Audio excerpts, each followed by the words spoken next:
ஆப்கானிஸ்தான் மீது தாக்குதல் நடத்திய பாகிஸ்தானுக்கு தாலிபான் வெளியுறவுத்துறை அமைச்சர் அமீர்கான் முத்தாகி இந்தியாவில் இருந்து எச்சரிக்கை விடுத்துள்ளது பதற்றத்தை ஏற்படுத்தியுள்ளது.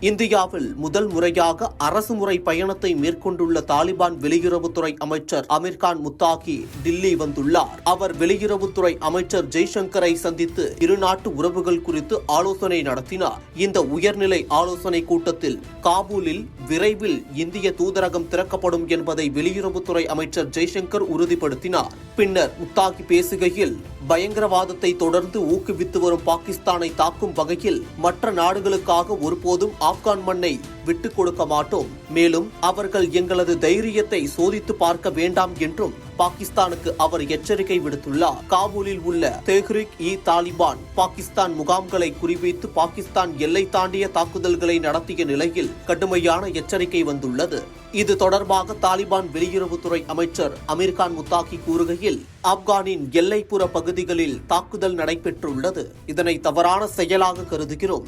40 ஆண்டுகளுக்கு பிறகு ஆப்கானிஸ்தான் அமைதியும் முன்னேற்றமும் ஏற்பட்டு வருகிறது. ஆப்கானிஸ்தானியர்களின் அமைதியை அவர்கள் சோதிக்க கூடாது. எங்களை பற்றி புரிதல் வேண்டும் என்றால் சோவியத் யூனியன், அமெரிக்கா மற்றும் நேட்டோவிடம் கேளுங்கள். இது போன்ற விளையாட்டு உங்களுக்கு நல்லதல்ல என கடுமையாக எச்சரித்துள்ளார்.